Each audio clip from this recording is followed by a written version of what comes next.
சிவராமகிருஷ்ணன் என்ற பெயரில் சதாசிவ பிரம்மேந்திராள் மதுரையில் அவதாரம் செய்கிறார். கிட்டத்தட்ட 1710 அதை ஒட்டிய ஒரு காலகட்டம்.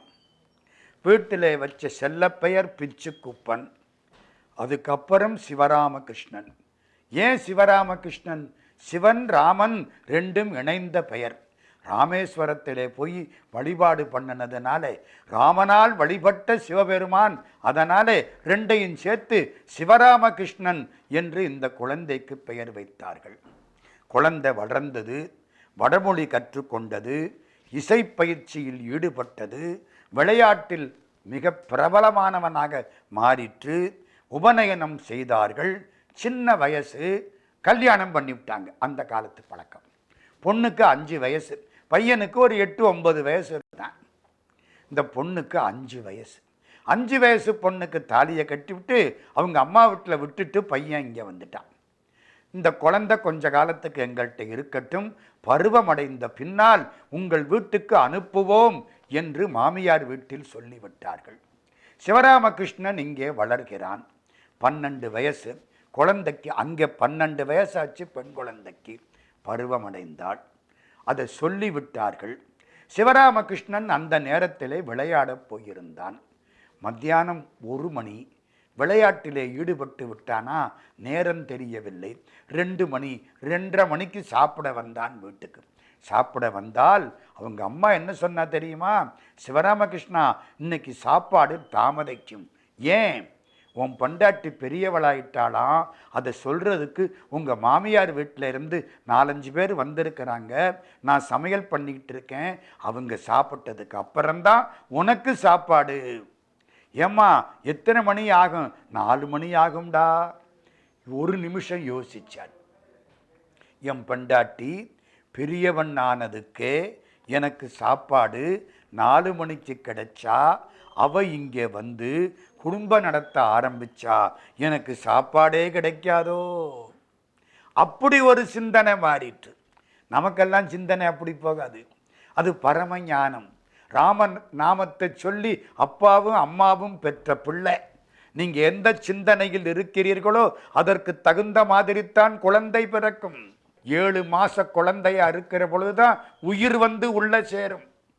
7 மாசத்துல என்ன சிந்தனையோடு தாயும் தந்தையும் இருக்கிறார்களோ அதுக்கு தகுந்த மாதிரி உயிர் வந்து அங்கே சேரும். அதுக்கு தகுந்தாப்புல தான் குழந்தை பிறக்கும். இந்த குழந்தை ராமநாமம் சொல்லி பிறந்த குழந்தை. என்ன சிந்தித்தது? குழந்தைகள் இப்படி நினைக்கக்கூடிய ஒரு காலம் வருமானு நம்ம சிந்திக்கிறோம். அந்த குழந்தை அப்படி நினைச்சது. நிரந்தரமா எனக்கு கிடைக்காதோ சோறு? என் மனைவி வீட்டுக்கு வந்தால் இந்த சோறு நிரந்தரமா கிடைக்காதோ? வெளியிலிருந்து எட்டி பார்க்கிற பொழுதே இருட்டா தெரியுது. குகை, இதுக்குள்ள ஏன் போகணும்? குகை என்ன இது தெரியுமா? குடும்ப வாழ்க்கை. வெளியிலிருந்து பார்க்கிறேன், இருட்டா தெரியுதே, உள்ள நுழையணுமா? வேண்டாம். வெளி, பரந்த வெளி, இதில் இருந்து விடலாம். வேண்டாம். இந்த திருமணம், இந்த பெண்டாட்டி, இவளோடு வாழ்க்கை வேண்டாம். சிவராமகிருஷ்ணன் தீர்மானித்தான். விட்டான், புறப்பட்டான் சந்நியாசியாக. மனைமக்கள் சுற்றம் எனுமாயா, வலையை கடக்க அறியாதே, வினையில் செருக்கி அடிநாயேன் விழலுக்கிரைத்து விடலாமோ. யாரு பாடுறா? அருணகிரிநாத சுவாமி பாடுறார். மனை, மக்கள், சுற்றம், இதிலே என் வாழ்க்கை பூரா வீணா போகுதே அப்பா. மனை மக்கள் சுற்றம் எனுமாயா, வலையை கடக்க அறியாதே, வினையில் செருக்கி அடிநாயேன் விழலுக்கு இறைத்து விடலாமோ. தண்ணீரை விழலுக்கு இறைச்ச மாதிரி இந்த வாழ்க்கை பூரா வீணா போச்சே. சுனையை கலக்கி விளையாடும் சொருபக்குரத்தி மணவாளா, தினநல் சரித்திர முளதேவர் சிறை வெட்டி விட்ட பெருமாளை. தேவர்கள் சிறை வெட்டி விட்ட மாதிரி எனக்கும் வினையை வெட்டிவிட மாட்டாயா? இந்த மாதிரி ஒரு சிந்தனை நம்முடைய சுவாமிக்கு வந்து விட்டது. உலக பசு பாசம் விட்டு போயிற்று. உலக பசு பாசதொந்த மதுவான உறவு கிளை தாயர் தந்தை மனைபாலர் மலசல சுவாச சஞ்சலமதால் என் மதிநிலை கெடாமல் உந்தன் அருள்தாராய். திருப்புகழ். அந்த வாழ்க்கை வந்துருச்சு. பையன் என்ன பண்ணா? அதோட வீட்டை விட்டான், நேர ஓடினான். வயிற்று பசி பேரின்ப பசியாக மாறிவிட்டது. எனக்கு வந்தது வயிற்று பசி, 4 மணிக்குத்தான் சாப்பாடு, இப்போ அது பேரின்ப பசி ஆகிவிட்டது. சந்நியாசியானார். எப்பொழுதோ மனத்தில் போட்ட துறவு விதை இப்பொழுது முளைத்து விட்டது. ஒரு வரி பத்தாதா சந்நியாசத்துக்கு? பட்னத்து சாமி எப்படி சன்னியாசியானார்? கோடிக்கணக்கான சொத்து. பிள்ளை போயிட்டு வந்தவன் ஒரு சின்ன ஒரு டப்பாவை கொடுத்தான். டப்பாவை திறந்து பார்த்தா உள்ள ஒரு காது இல்லாத ஊசி. காதுன்னா தெரியுமா? நம்ம காது இல்லை, துவாரம். துவாரம் இல்லாத ஊசி, திறந்திருக்கிற ஊசி. அதுக்குள்ள நூலை விட்டால் ஒழுங்காக வராது, கையோட நூல் வந்துடும். ஓ, காதற்ற ஊசி. ஏன் இதை கொடுத்தான்? உள்ள ஒரு வார்த்தை, காதற்ற ஊசியும் வாராது கான் நின் கடை வழிக்கே. இதுதான் உங்க குழந்தை கொடுத்ததுன்னு பண்டாட்டி சொல்ல, பட்னத்து சாமி அதை வாங்கி பார்க்க, சாகுற பொழுது காதற்ற ஊசியும் வராது. அப்பவே சந்நியாசம். ஒரு வரி பார்த்த மாத்திரத்தில் சந்நியாசம். பகவான் புத்தர் வெளியில வந்தார், நோயாளியை பார்த்தார், பிணத்தை பார்த்தார், கிழவர்களை பார்த்தார். ஒரு காலத்திலே வயோதிகம் வரும், ஒரு காலத்திலே முதுமை வரும், ஒரு காலத்திலே நோய் வரும், சாவு வரும். இதுக்கெல்லாம் என்ன காரணம்? அப்படியே வெளியில வந்தார். கயாவுக்கு போனார். ஆசை துன்பத்துக்கு காரணம் கண்டுபிடித்தார். கண்ணப்ப நாயனாருக்கு அன்பு 6 நாள்ல தானே வந்துச்சு. ஒரே நேரம் 6 நாள் அன்பு பிடம்பாய் தெரிந்தார். அது மாதிரி நம்ம சிவராமகிருஷ்ணனுக்கு சாப்பாடு 4 மணி ஆகும்னு சொன்ன மாத்திரத்திலே அவ்வளவுதான் பிறவி பயன் துறவு உண்டாயிற்று. திருவிசை நல்லூர் ராமசுப்பா சாஸ்திரின்னு ஒருத்தர். அவர்கிட்ட ரொம்ப காலம் படித்த வேதாந்தம் இப்போ விளங்கி விட்டது. வேதாந்தம் படித்தா என்ன செய்யணும்? சந்நியாசத்திலே துறவு மனப்பான்மையிலே எல்லா விதமான பாசங்களையும் விட்டு விலக வேண்டும்.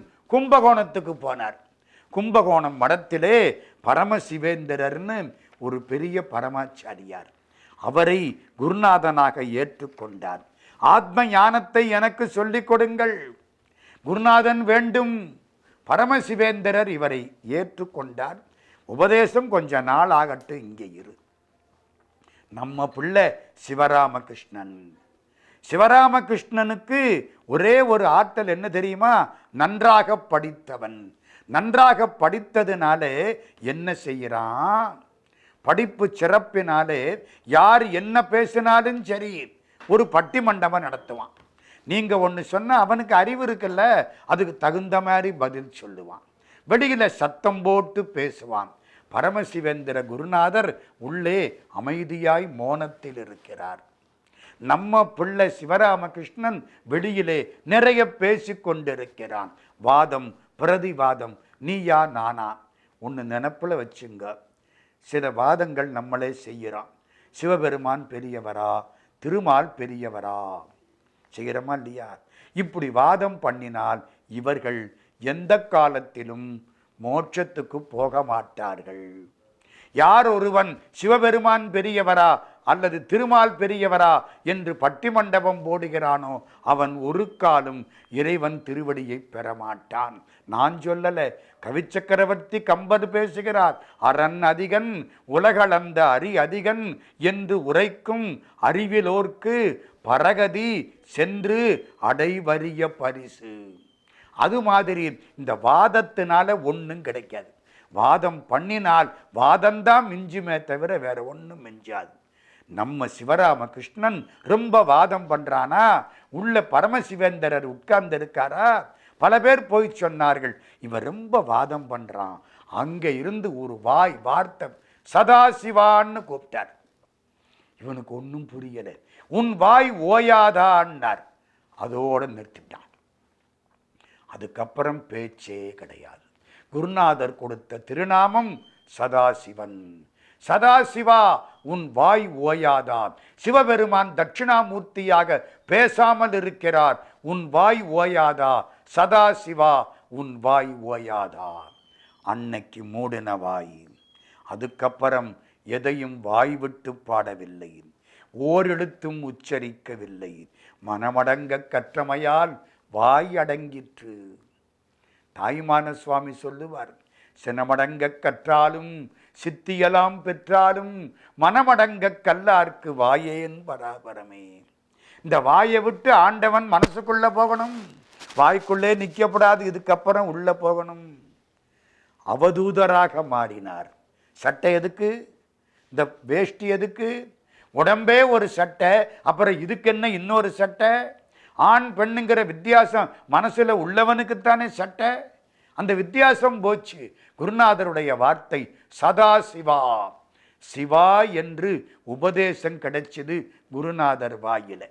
சிவசிவ என்கிறர் தீவினையாளர், சிவசிவ என்றிட தீவினை மாளும், சிவசிவ என்றிட தேவரும் ஆவர், சிவசிவ என்ன சிவகதி தானே. நம்ம சிவராமகிருஷ்ணன் சதாசிவமாக மாறினார், சதாசிவ பிரம்மமாக மாறினார், பிரம்மேந்திரராக மாறினார். மழையில் உடல் நனைந்தால் தெரியாது, வெயிலில் உடல் உலர்ந்தால் தெரியாது. ஆன்ம ஞானம் தியானத்தால் கிடைத்தது. அப்படியே குழந்தை சமாதியில் ஆழ்ந்து விட்டார். பெயர் சதாசிவ பிரம்மேந்திரர். கல்யாணம் கிடையாது, பல சித்துக்கள், எந்த ஆடையும் கிடையாது. அவதூத சந்நியாசி, நிர்வாண சந்நியாசி. பகவான் ராமகிருஷ்ணர் சொன்ன மாதிரி எந்த சித்துக்களையும் பயன்படுத்தவில்லை. நம்மளாம் சித்து கொஞ்சம் கிடைச்சா கூட அதை வியாபாரம் பண்ண பார்க்குறோம். ஒருத்தன் படகுல போகிற பொழுது ராமகிருஷ்ண பரமஹம்சர்ட்ட பக்கத்தில் வந்தானாம். சாமி, நீங்கள் படகுல போகிறீங்க, நான் தண்ணியில் நடந்து போவேன்னாராம். எங்கே நடந்து காட்டு? கங்கையில் தண்ணியில் நடந்தானா. ஏண்டா இதுக்கு எவ்வளவு காலம் செலவழிச்சேன்? 10 வருஷம் கஷ்டப்பட்டு இந்த சித்து பெற்றேன்னாராம். சாமி சிரிச்சாராம். நாலனா கொடுத்தா படகுல கொண்டே விட்டுட்டு போகிறேன், இதை கற்றுக்கிறதுக்கு 10 வருஷத்தை வீணாக்கி புட்டியடா. சித்துக்கள் தெரிய வேண்டும், சித்துக்களை வெளிப்படுத்தக்கூடாது. சித்துக்களில் வெளிப்பாடு செய்து நாம் பணம் சம்பாதிக்க தொடங்கினால் ஒரு காலம் ஆண்டவன் பால் சேர முடியாது. ஆண்டவனுடைய சன்னிதானத்தை சேர வேண்டியவன் சித்துக்களை அறிந்திருக்க வேண்டும், அதை வியாபாரமாக்க கூடாது. பகவான் சதாசிவ பிரம்மேந்திரால் பெரிய சித்தர் எதையும் யாருக்கும் செய்யவில்லை. உடல் உணர்ச்சி கிடையாது. கொடுமுடின்னு ஒரு ஊர், நம்ம திருப்பாண்டி கொடுமுடி. சுந்தரமூர்த்தி சுவாமிகள் பாடுறாரே, மற்ற பற்றெனக்கின்றி நின்றிரு பாதமே மனம் பாவித்தேன், பெற்றலும் பிறந்தேன் இனி பிறவாத தன்மை வந்தெய்தினேன், கற்றவர் தொழுதேத்தும் சீர்க்கரை ஊரில் பாண்டி கொடுமுடி, நற்றவா உனை நான் மறக்கிலும் சொல்லும் நான் நம சிவாயவே.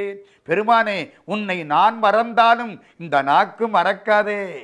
அதே மாதிரி கொடுமுடிங்கிற அந்த ஊர்ல சதாசிவ பிரம்மேந்திரால் ஆத்தங்கர மண்ணில் உட்கார்ந்து தவம் பண்ண ஆரம்பிச்சார்.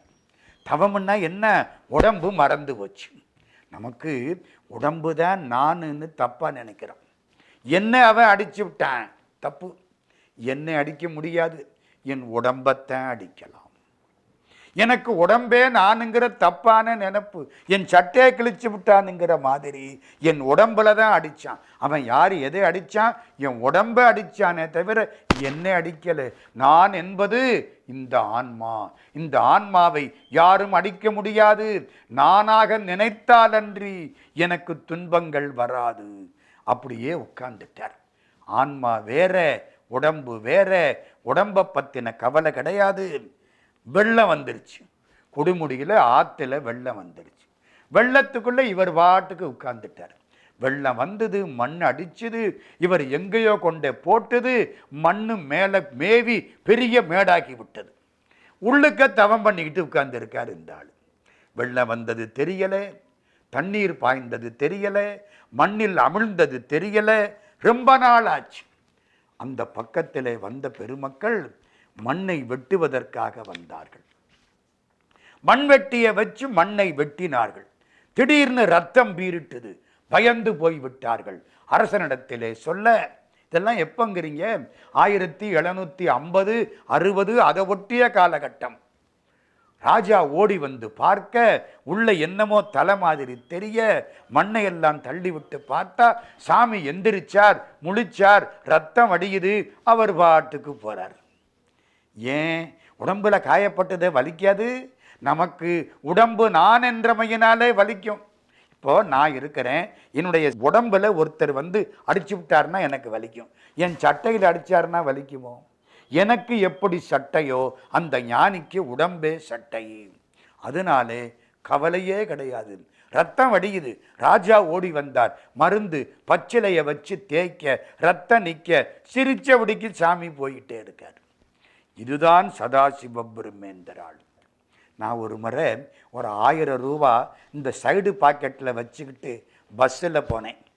நல்ல கூட்டம், பையில் 1000 ரூபா இருக்குங்கிற தைரியத்தில் போனேன். ஆரிய பவனில் போய் ஒரு 700 ரூபாய்க்கு சரக்கு வாங்கினேன். நல்ல சாப்பிடக்கூடிய பண்டங்கள் பிள்ளைகளுக்கு. பைக்குள்ளே கையை விட்டால் பையவே காணோம். பை வச்சிருந்தேன், பணம் வச்சிருந்தேன், சைடு பாக்கெட்டு எவனோ பின்னால் நின்னவன் எடுத்து விட்டான். கருவூரில் சோலைகள், கருவூர் சோலையில், கரூர் திண்டுக்கல்லுக்கு பக்கம் கரூர், கருவூர்னு சொல்கிறது உண்டு. வாரியார் சாமி அழகா சொல்லுவார், கருவூர்னு சொல்ல வேண்டாம், கரூர்னே சொல்லுங்க, கருவூருக்கு திரும்ப போகக்கூடாதும்பார். சோலைகளில் சாமி திரிஞ்சுக்கிட்டு இருக்கார். யாராவது கொடுக்கிற தின்பண்டங்களை குழந்தைகளுக்கு கொடுப்பார். நீ சாப்பிடு, நீ சாப்பிடு. மதுரையில் சித்திர திருவிழா, குழந்தைகள் ஆசைப்பட்டார்கள். என்னடா உனக்கு வேணும்? சாமி கேட்க மாட்டார், கையினால் செய்கை பண்ணுவார். அந்த பையங்க சொன்னாங்களாம், சாமி மதுரையில் சித்திர திருவிழா பார்க்கணும், இன்னைக்கு ரிஷப வாகனமா. அந்த காலத்து பிள்ளைகளுக்கு ஆசையை பார்த்தீங்களா? அந்த காலத்தில் அது ஒரு நல்ல காலமாக தான் இருந்திருக்கு. நமக்கு தான் அறிவு அதிகரிக்க அதிகரிக்க ஆண்டவனை விட்டுட்டு ரொம்ப விலகி போயிட்டோம். சித்திர திருவிழா பார்க்கணும். அப்படியா? சாமி 4 பிள்ளைங்களை தோளில் தூக்கி உட்கார வச்சாராம். கண்ணை மூடிக்கோ, முதுகுலையும் தோல்லையும் ஏற்றிக்கிட்டார். கண்ணை மூடிக்கிட்டாங்க. திரும்ப முழிச்சு பார்த்தா மதுரையில் இருக்கிறான். சித்திர திருவிழா, தேரோட்டம், ரிஷப வாகனம் எல்லாம் பார்த்தாச்சு. மிட்டாய் வாங்கி கொடுத்தார், தின்பண்டம் வாங்கி கொடுத்தார், திரும்ப கொண்டாந்தார். அந்த ஊருக்கு திருமாநிலையூர்னு பேர்.